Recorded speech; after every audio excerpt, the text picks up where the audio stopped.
All right, welcome everybody. This week we've got an exciting conversation about to unfold. So we've got Tommy Cole from McFarland Stanford and Bob Marks from EMI Landscape. So they're here to share all kinds of tips and tricks and methods to create customers for life. So excited to have them on here. Tommy, Bob, welcome to the show. I'm going to kind of step off the stage a little bit here this week and leave it to you guys to have this great conversation. I'm really looking forward to kind of following along and learning a thing or two for myself. So thanks for joining. Really appreciate you guys taking time to do this. Thanks, Mark. Yeah, we're really excited, Mark. Thank you for having us.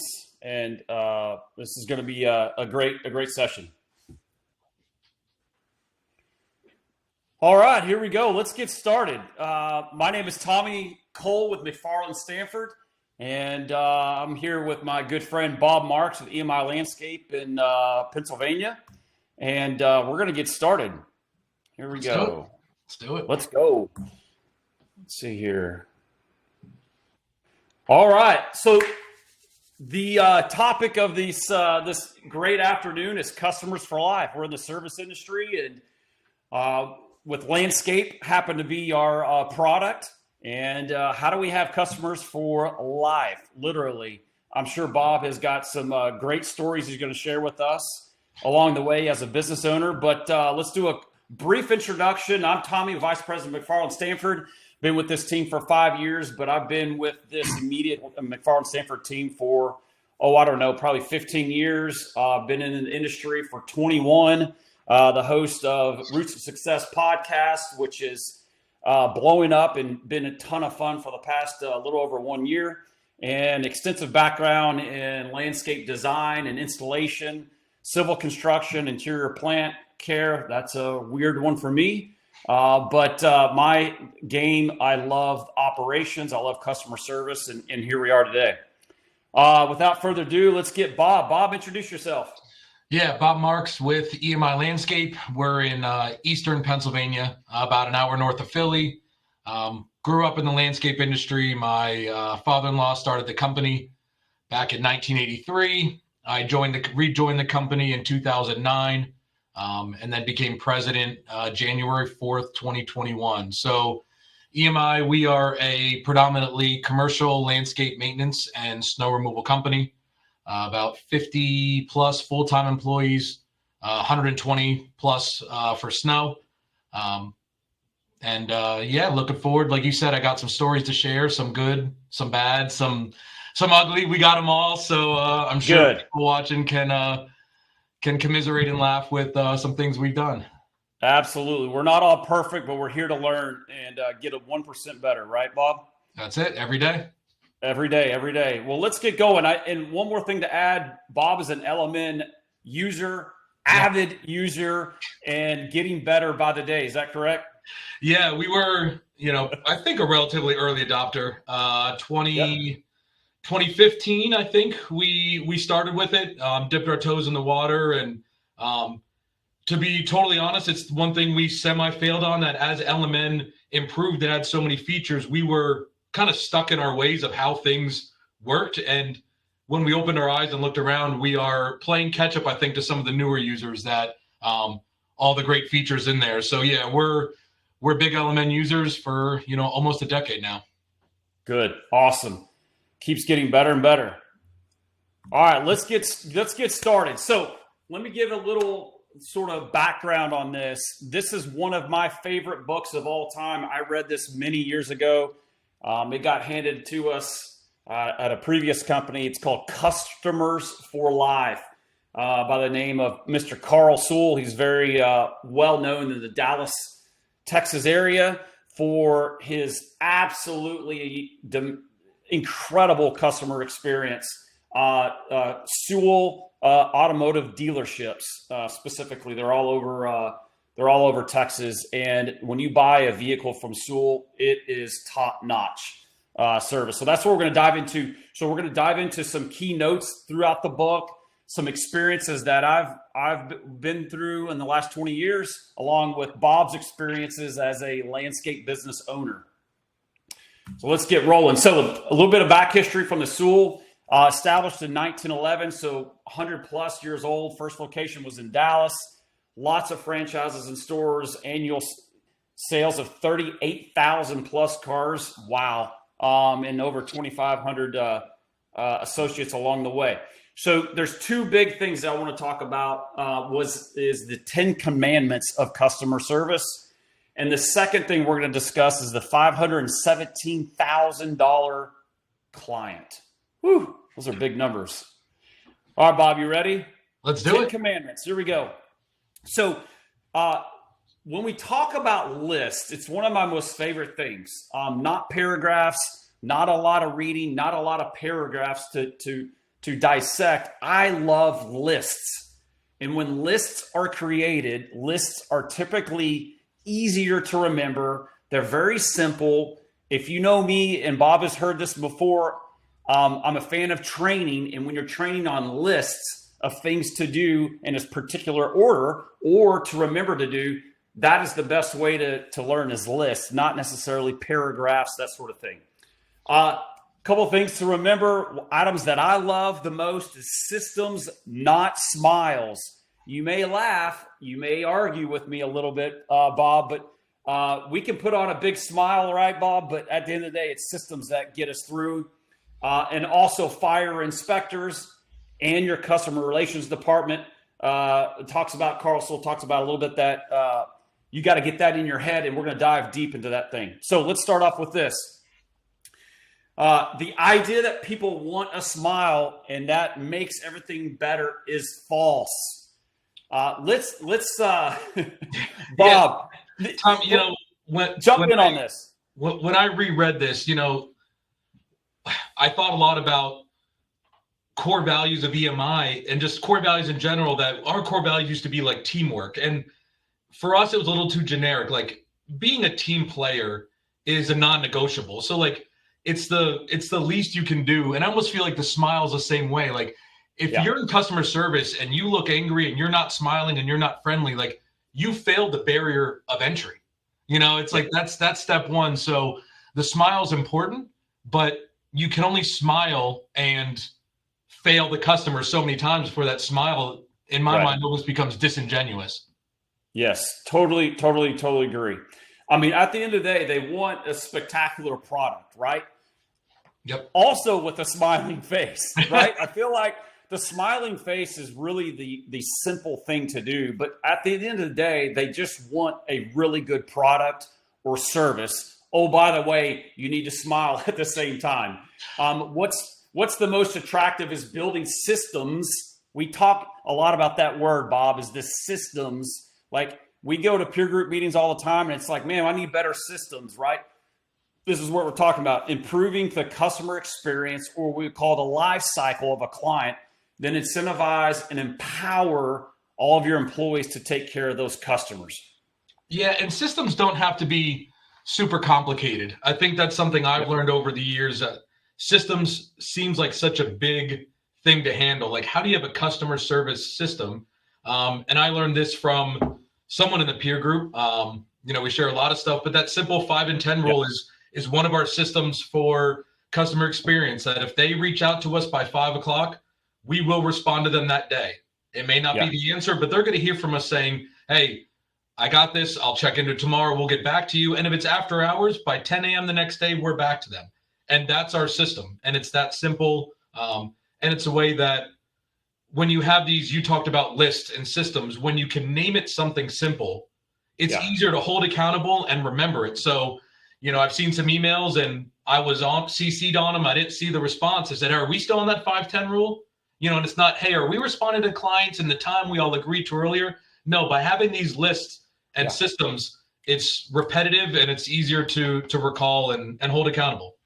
Yeah, that's great. So just to recap, 5-10 rule. If the client reaches out before 5, I get to them that day. If it's after hours, it's before 10 a.m. the following day. And that's just in your arsenal of tools, right? As every single employee in the company. Yep. Good takeaway. All right, now let's jump into all the 10 commandments of customer service. These are all fascinating. Bob, chime in at any point to give a little bit of feedback from the business side. But the number one is bring them back alive. And you're like, what in the world is that, Tommy? You know, at the end of the day, it's very simple. What do they want? And give it to them every single time. At the end of the day, as business owners in this industry of landscaping, we are problem solvers. So don't get caught up in the new fancy paver or the shrub or anything to sell. If the client calls and goes, Tommy, I have an issue with drainage. I'm swimming in water. It goes to the house. I need you to fix it. And then Tommy shows up and goes, that's great, but man, we have this new paver that we have on the market. No, that's not going to work, right? Solve the problem for the customer, and then they keep coming back over and over and over again. At the end of the day, that's all it is. It's very, very, very simple. Yeah, and Tommy, that's, in our industry, we're not getting calls because everything's great, right? Whether it's someone wants a new patio, or, in my case, a commercial client needs maintenance or something done.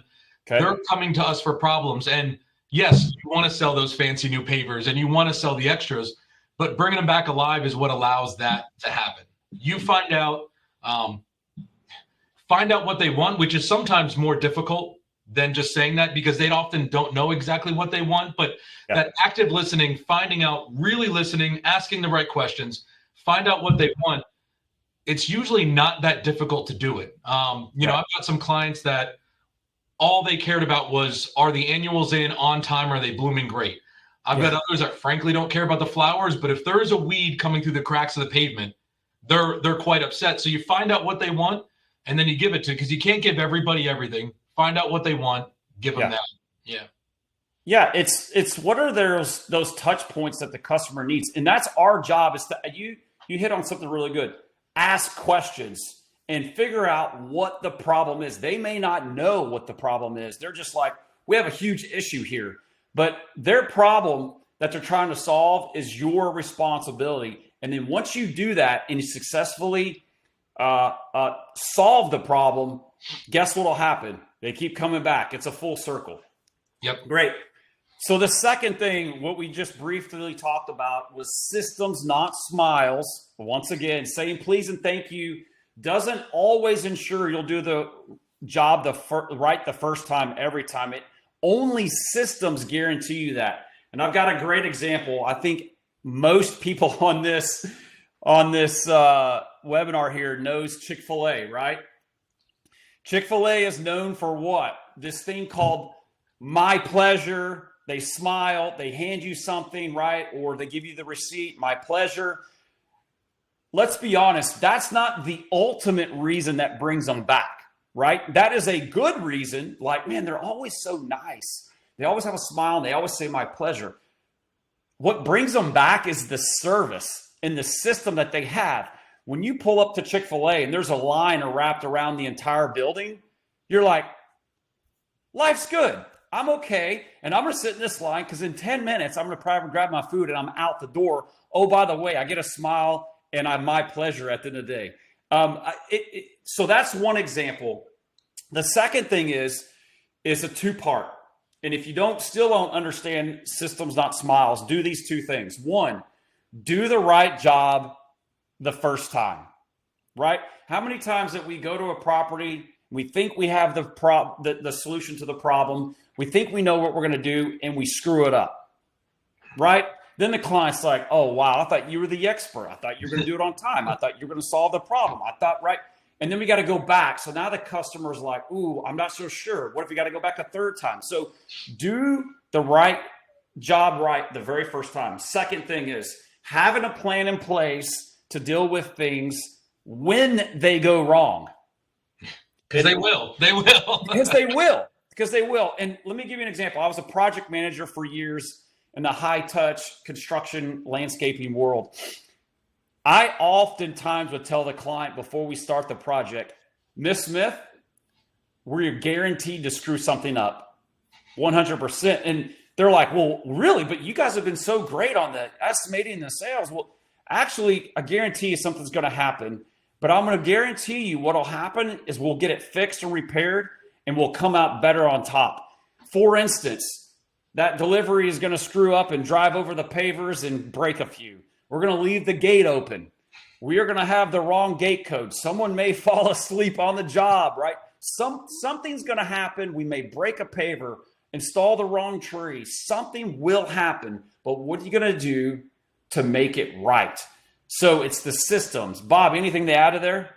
Yeah, just to touch on that, I mean, that really strikes a chord with me. We tell our clients the same thing. One of our 3 differentiators, which I don't know how well it comes through on the wall behind me, but we do what we say we're going to do. No excuses. And we let our clients know the same thing. We're not going to get it right, exactly right every time. But we promise no matter what, we will get it done right. We will lose money because we did something wrong, but we stand by our word. And, the systems to fix those problems need to be in place because, I could tell the client we're going to come fix it. If it goes on to week 3 and there's no update yet, you could say whatever you want, but having those systems that when there's a problem, when there's a mistake, how does that get fixed? What's the process? Those systems are super important. Yeah, very, very good. That leads us to number 3.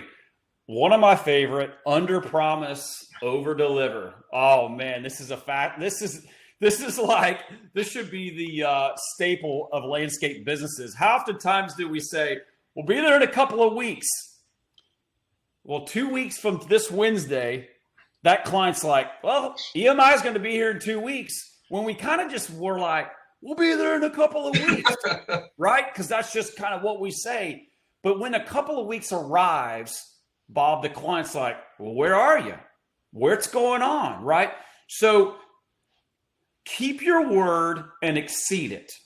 So one of the worst things also, here's another good example, is to charge more than your estimate, right? So if the estimate is $10,000 and you're like, oops, by the way, we kind of run into a couple of things and now it's going to be $12,000. How do you think the customer is going to feel? At the end of the day, build a little bit of cushion and charge a little less. So in other words, I'm going to make sure I add in a couple little things and a little bit of buffer. And when we hit that estimate and we get done, and if I come in a little bit less, the client is like, amazing. Or if I say we're going to be there in 3 weeks and really becomes 2.5 weeks, the client's like, oh, amazing. You jumped up my project a little bit earlier. I love this. It's one of my most favorite things, under promise, over deliver in the landscape world. And Tommy, we talk about this in our peer group meetings. The biggest violator of this rule is often the business owner, right? That's Bob. So I can look at this one and say, I have to do better here. But I love what they talked about in the book with that buffer of the estimate. A couple percent buffer can go a long way. And I know my first reaction is, well, I don't want to lose a job because I came in higher, but the right client, a couple percent, you're not going to lose that job. But what allows you to is that when you find something else during the job, they gave the example of it came in for an oil change and a brake job. Everything came in right at. So it was going to be a $250 job. They marked it up to $275. It came in at $250. It allowed them to put those $15 wiper blades on that they noticed were bad. Now the client has new wipers and it came in under budget. The client's thrilled. So with landscaping, it's a living organism, what you're dealing with, whether it's turf, like you mentioned, drainage. Having that buffer allows you that when you get in there and you're like, wow, we can take care of this. We can add a little bit more stone here and we have it in the budget. And the client basically thinks we're doing it for free, whatever it is. That goes such a long way. And they feel like you care about them. It's almost a little gift and it goes above and beyond, just saying we did a good job. They're like, wow, they did this for me. And that buffer is a big deal that we're trying to get better at. Great one. Number 4, when the customer asks, the answer is always yes. Period. End of story. Now you may be wondering, Tommy, like you're absolutely crazy, right? Let me give you an example and a perspective, and this will help you understand this one. So you are mowing grass, and that's your job, right? You're a maintenance company. You're taking care of the lawn. every single week. Sounds great. But your customer then needs the name of a good tree arborist company. What do you do? I don't know. I just cut grass. I just maintain the property. I'm good. No, you go find that person, right? Another example, if you're staying at a hotel, at the hotel that you run and manage, and the customer goes, oh my gosh, my car gets a flat. What do? Hey, good luck, man. Hopefully you get that thing changed. See you later. No, you change it for them or call a repair service. And that's always the yes mindset. And I think people a lot of times get stuck in their lanes. It's no different than a friend, right? You have a good friend and they come up to you and go, man, I really wish there's a good roofing. You know what? A roofing company, man, I just had one last year. They did great. I'm going to refer that roofing company to my friend. It's no different than in your landscape business. There's always a yes, I will help you out. And it costs literally nothing. It's for free, but it's always being there for the customer. Yeah. And, we deal with some big properties here at EMI, and there's times I say yes, and it costs us money. Yeah. A little bit here or there. When I look at it at an overall portfolio, what we're charging, what's available to be made when we talk about the $517,000 customer, there's times when they need something done. It may just cost us a little bit of time. And to send a very small bill to a very big client just sometimes doesn't make sense. So sometimes it does cost a little bit of money. And on the selfish side, saying yes, we've recommended power washing companies. We've recommended stonemasons.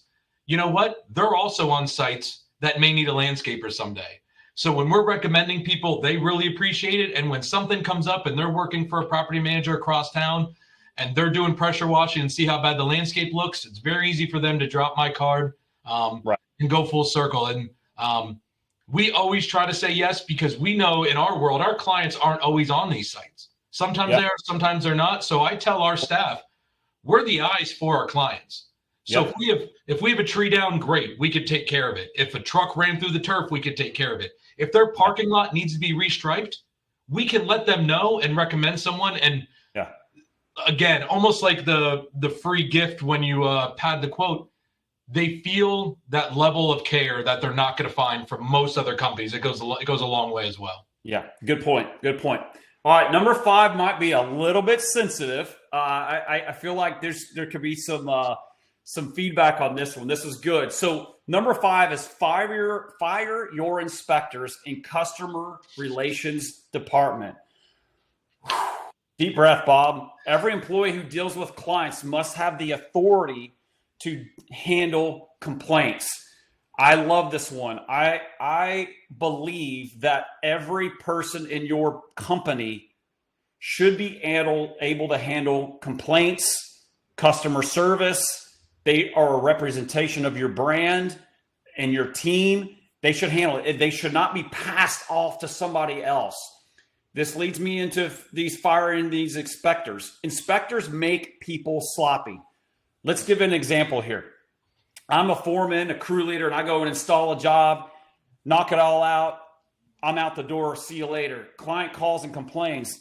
Man, this is really like these hollies are not even in a line. They're kind of like in a zigzag. And the crewman's like, sorry, pass it on to my inspector. He'll take care of it for you, right? So there's no accountability to the crew leader to do a really good job. So if you have inspectors, get rid of them. Inspectors don't improve the quality. It's what you need to be doing is talking about the mistakes. Why are they not in a straight line? What do we got to do better as an install team to make sure they're in a line? Make sure they're cared for. Make sure they're turned the right way on a plant.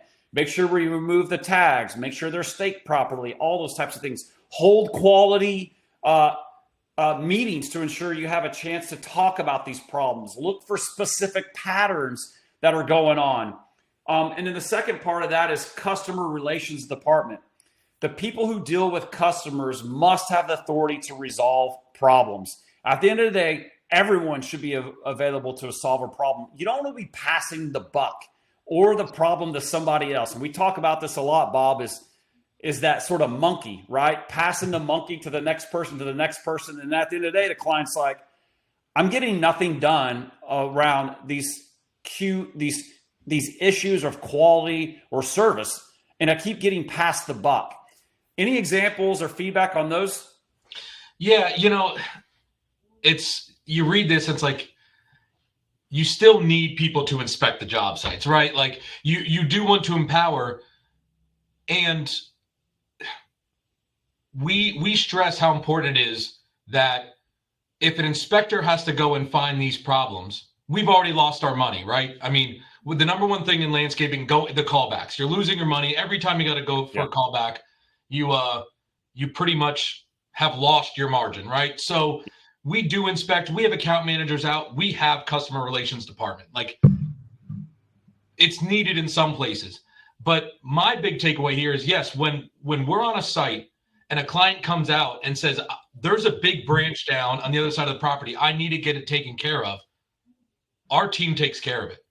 And does that mean just dragging the branch out of the way? Maybe they don't have the truck, they don't have a chipper, they don't have a chainsaw. They're going to do what they can without leaving that site. And maybe all that is calling someone else saying, we need a chainsaw, we need this, but they know not to leave the site, because if action's not getting taken, the customer is always going to assume that you did pass it on and that it's going to get lost, right? So any action shows you care. So even if you can't 100% rectify a problem on site, doing some action shows them the ball is rolling and they're there.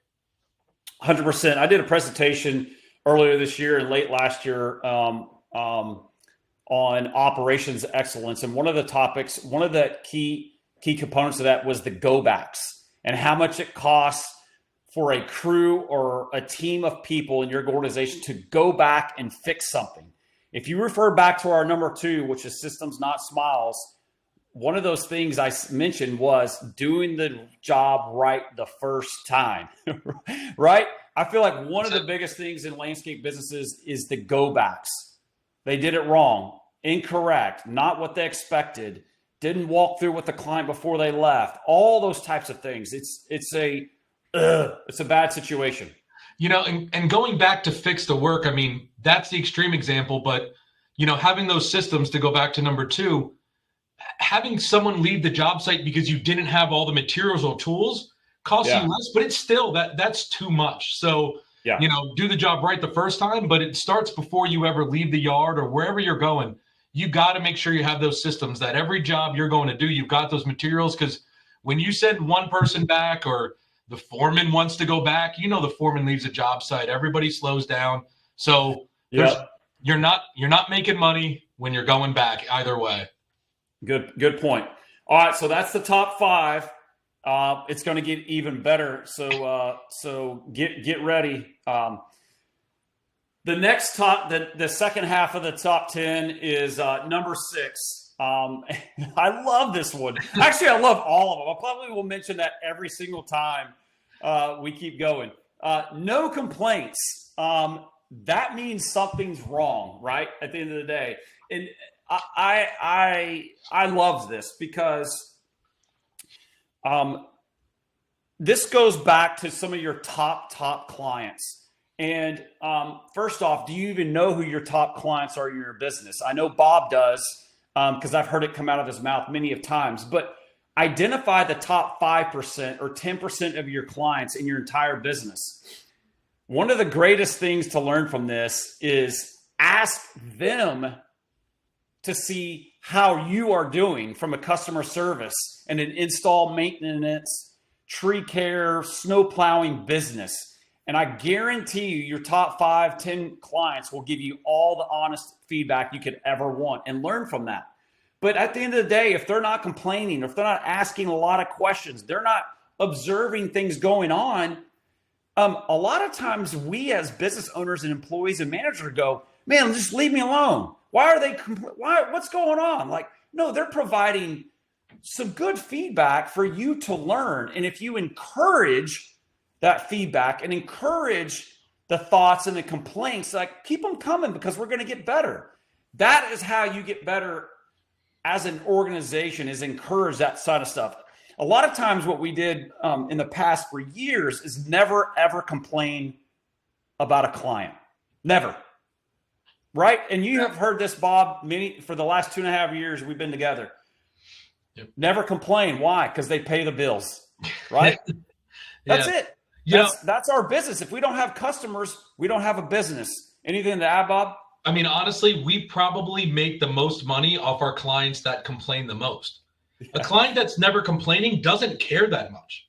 You know, like you're never going to be perfect. So a customer that's not asking questions, that's not holding you accountable to what you said you're going to do, and all those things, they're not the ones buying the extra work. They're, you know, in our world, they're going to have us cut the grass, blow off, take care of the weeds, but they're not going to care about the plant health care. They're not going to want, hey, the shrubs in front of your building are 45 years old. They're not going to care. So when we get clients that we never hear from, we've learned they're doing the bare minimum anyway. And we've talked about this in our peer groups too. We still don't have a great way to get this feedback. And, you know, since COVID, where you have less face time, and it's something we press to get in front of your clients, because sometimes it is just casual conversation. Because if you send out a survey, our customers get too many surveys. They have too many vendors.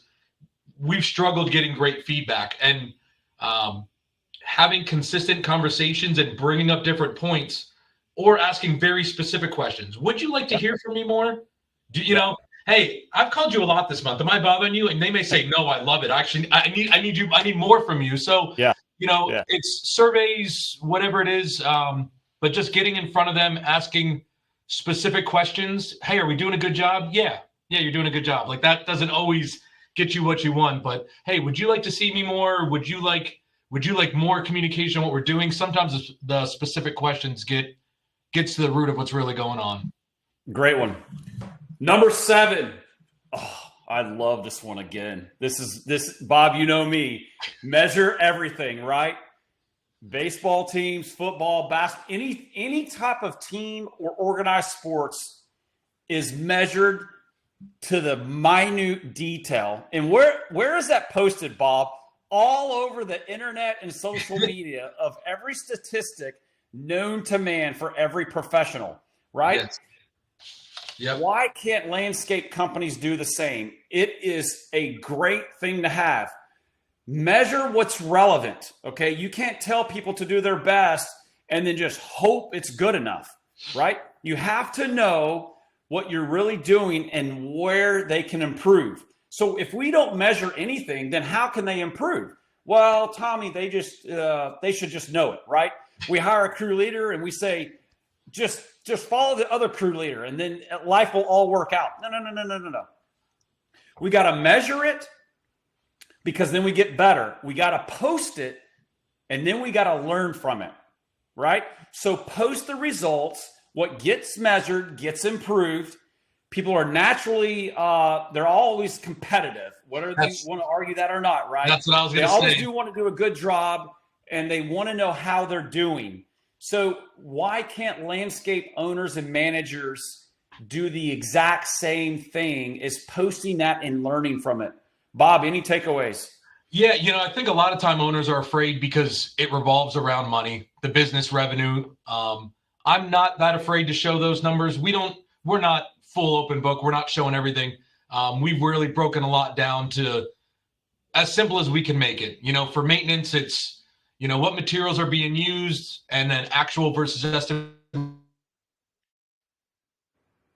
hours on plug for, you know, our host right here. You know, our teams use a time tracking through LMN.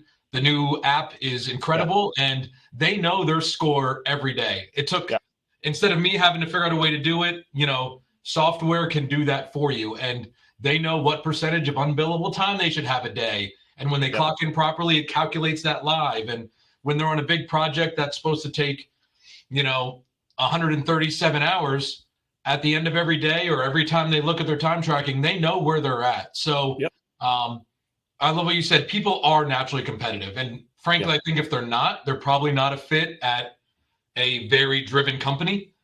So, you know, play into that competitiveness. We're competitive, and we have a fun group of people here. So when, if one team's excelling, the other team's falling behind, they're going to hear it in a nice way. But it motivates them again. No one wants to be the team falling behind. So you can't improve, what's not measured. So I think Christian in the chat here, if you can't measure it, you can't change it. And that was learned from our host here, Mark Bradley.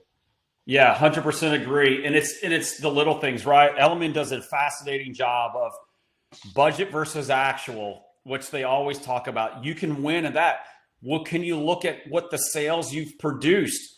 Like, what have you lost? What have you closed? How much are you estimating? How are you looking at, your revenue per hour, which is a great indicator of what, according to Mark Bradley. Like, what does your AR look like? Well, we want to keep it under 30 days and not get to 90 to 120 days. There's all kinds of things to measure. Measure them and get better. Love it.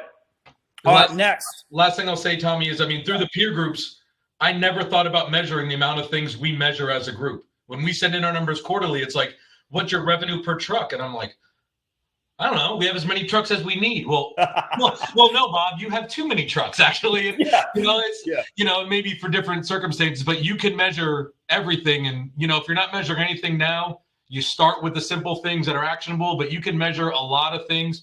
And there's so many benchmarks out there that you at least have some goals of, hey, our gross margin is this. Does that make any sense? We're 37% gross margin. You got some work to do, or whatever it is. So there's so many things to measure. Great. Number 8, salaries are unfair.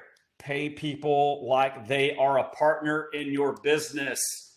All right, so let me give you a little bit of context here. Pay more and willingly.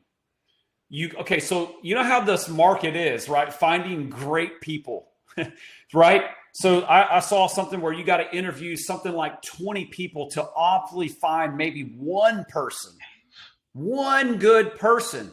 Okay, so now that you've got that great hire, pay them well. Pay them a premium over what they could be getting based on competition. Okay, this is one of my greatest examples.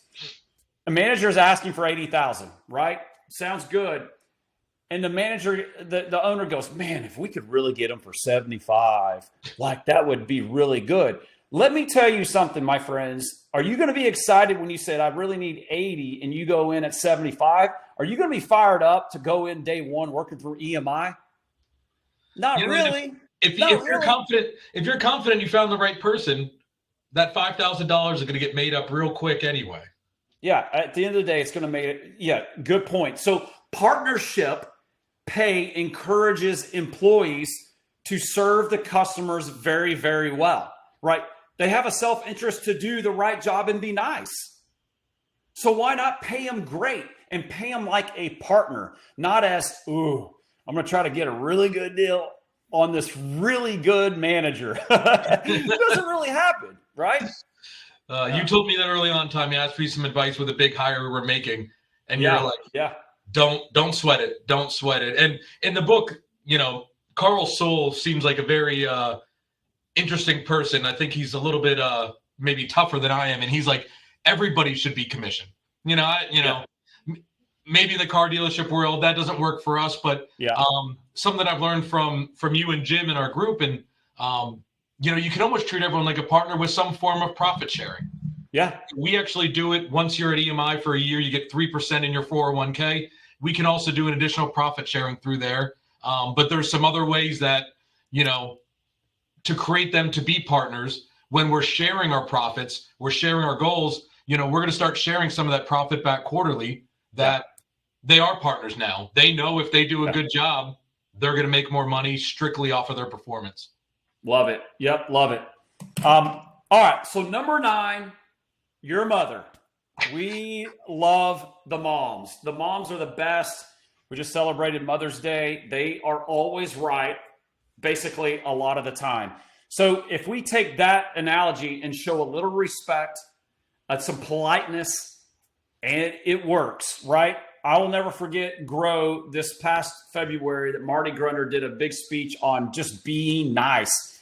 And some people were like, wow, really? Like, we're going to do a speech about me? Yeah, because we need to be nice in the world we live in, right? So if you want your employees to be polite to your customers, you got to be polite to your employees. Why? Because your employees are your biggest and greatest asset to the business, not the mower and not the skid steer and not the fancy facility. It's the people that operate all those little items. So make an extra effort, do the right thing. Let's be honest, hold doors for people, right? That's how we got taught back as a kid. Carry, purchases to the car. One of my most favorite things is two little things that we did as a business. One, when you walk up to a property as an account manager or project manager, you see trash cans in the street, grab them and pull them to the front of the house off the street. Like, how long does that take, Bob? A few seconds? And if you see the newspaper, I don't know if people still read the newspaper, but this is what we did. This is what we did in the day when we had newspapers. We'd pick up the newspaper and we'd put it at an angle at the front door. So when they open the front door, it's there, right? Yep. That is just being nice. That costs zero. I put this back in that non-negotiable category. You're not going to work. I don't want to work with you if you're not nice. Forget about the customer service. I don't know how you can't be nice. I mean, respectful, polite, because they're your client. You're working for them. Of course you got to be nice, but we're very strict about who works for us also, who works with us. Yeah. We have a core value of build and maintain lasting relationships. And I often just break it down to the I don't want to work with jerks rule. Like, we're a small company, 50 people, like it takes one or two to go through. So, but the client's got to be nice, but you got to be nice to your team members, and they got to be nice to each other. Otherwise, you're not going to be with us. I know that much. Yep. All right, number 10, last but not least, I'm going to Japanese them because they are an amazing culture that is built over there. Learn how to do the best, or learn how the best really do it. Make their systems your own and then improve. So let's talk about this for a second. If you have an idea that works in one place, it's pretty certain that it'll work in another. People just aren't different from another. Let me give you an example. American Airlines, Chick-fil-A, Disney, right? Take some of those ideas that they are doing and improve that upon yourself. So for instance, if you've ever been to Disney, I had the awesome privilege to go last year, and it exploded my pocketbook slightly. Wow. And I'm still sort of like got PTSD a little bit, but the fascinating thing about Disney is that it is an unbelievable experience. Immaculate grounds, exceptional customer service, right? Willing to kind of just pay whatever because you're there for the experience. And I'll never forget leaving the Disney compound.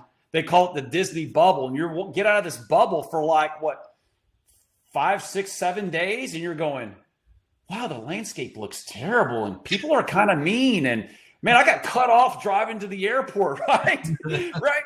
It's interesting. Bob, do you have any examples from your team on this? Yeah, I mean, learning from the best. I mean, from my team. So I'm, like I said before, I'm second generation. My stepdad, who started the company, he said he never had an original thought in his life. That everything everything he knows, he took from other people. And I think that Carl Sewell talked in the book of like seeing Toyota, the manufacturing plant, how efficient they were with their systems. So learn how the best. I mean, we often go to Disney World and you'll really get a respect for what an amazing landscape looks like. Go to the Toyota manufacturing plant. You'll see what efficiency looks like. How do the best do it? There's plenty of times, we see there's companies up and down the East Coast that all they do is blow mulch for other companies. Yep. I see them in our area. I take a spot in the parking lot and I watch those guys blow mulch because we're still new at it. We've had a mulch blower for 4 years, but I will watch the people who blow mulch 12 hours a day for 8 months a year because they're the experts. And I learn a couple things every time watching them. So you don't have to have an original thought all the time. How do the best do it? How can you take it to your company, modify it so it fits for you, and run with that? Yeah, don't reinvent the wheel because everyone else has struggled to create those. So just borrow them like crazy, right? Yep. I love it. Okay, as we're moving on, one of my favorite things is the $517,000 customer. Bob, we have been kind of teasing this throughout the whole entire presentation, but Sewell's 10 commandments all stem from this belief in customer lifetime value. The 3 R's: retention, related sales, and referrals. I love this because at the end of the day, he talks about the experience of not one client buying one vehicle. I want that client to buy 20 vehicles in their lifetime. So what am I going to do right now with this one customer, right? So if you take this in your business, how much could a person spend with you in the course of a lifetime? I mean, I think that's the question we ask every time we meet a customer, right? You don't want to deal with somebody just once. You want to be with them forever. Yeah. So I love this because, let me fast forward slightly. Okay. I love this because I have known several clients back in my days of doing installations and stuff. And to this day, I know several of those clients. I had the privilege of installing a very large project. They're in Dallas, a high-end, high-touch residential client. And to this day, I'm friends. And I'll never forget, they treated me extremely well. I think they yelled at me a few times, although it was rightfully so because I kind of made a couple of boneheaded moves. But I learned from it. And to this day, we are really good friends. To this day, I can pick up the phone and call and understand, what they're going through, what I'm going through. When my first child was born, I'll never forget getting a gift from them, 12, almost 13 years ago. And that's what matters the most. And they'll keep coming back. They'll keep being good clients. So how the $517,000 customer came alive is the Sewell took upon them and said, each car that they purchase along the way will add, and their enhancements or related sales or their referrals adds up to about a $517,000 value times 36,000 vehicles that they sell a year. You can do the math, right, Bob? Bob, I know you've got some really amazing customers that you've worked for years and years and years. Anything to add to this? It was a main driver. I've never thought about it this way until reading the book, but this is what allowed us to grow with our clients. We have some amazing clients that have gone through some great years over the past 5, 10, even 15 years. When you look at them as the long term, how do you treat them right to be with them a long time? They've taken us along for the ride. It's been super successful. It's limited how much new sales we have to push.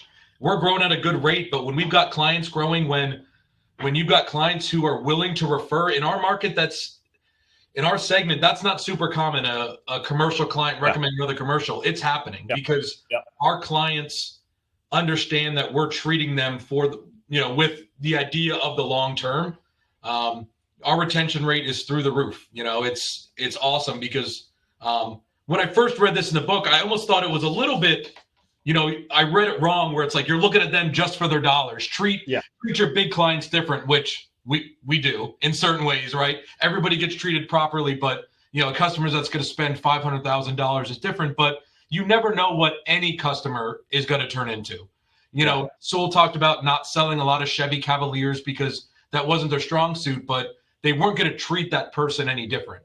Because that person with a Chevy Cavalier could be their first car.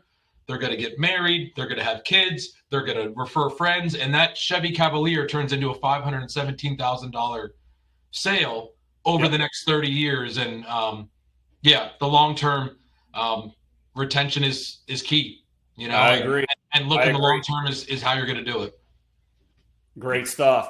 So treat your employees better than your customers. Okay. Happy employees will treat customers better, attract top talent. Talent pays off in a variety of ways, from retention to innovation and sales. And retention is the name of the game for employees and customers. Actually, if you don't have any retention, you don't have anything, right? You just got nothing. So I'm a firm believer in the 10 commandments. And as long as we follow those 10 commandments in our business, we will have a lot of those $517,000 customers along the way. Amazing customer service is the right thing to do. We are in the service business. We just happen to do landscape, right? It's not hard. It's not rocket science. We're not building a rocket to go to the moon. It's just landscape. Just be really good at customer service. So, as we move on, amazing customer service is always about doing the right thing, but is it also profitable? Yes, you still got to be profitable. Otherwise, you wouldn't have a business. So the bigger picture here is great customer interaction is growth. So if the client wants to talk to you for 20 minutes on the property and talk to you about their dog that died, let them talk about the dog that passed away this week and how emotional it's been. That's called building a personal relationship in the business. So that wraps it up. Customers for Life with McFarland Stanford and Bob with EMI Landscape in Philly. It's been a pleasure. You can also listen to a lot of our recordings, Roots of Success. I'm your host. I interview people all over the country, clients that we have and vendors, and we talk about our failures and success in business along the way. And just to let you know, we have ACE Peer Groups, which is the best peer group program anywhere to be found. ACE stands for ACE, Accountability Creates Excellence. Bob is a peer group member. We have these twice a year to join Discovery and get a good little taste of how they operate. And we have a special going off, get $200 off through June 30th to get signed up and registered. And that's into the presentation. Any one last second thought, Bob? I think you summed it up. We've used the same phrase with our clients. We're not in the landscape and snow removal business. We're in the customer service business that happens to cut grass, plant trees, and plow your snow. And that's a differentiator. Yep. Sounds good. And that's it. Is Mark still around? Hey, I'll click back here real quick. Okay.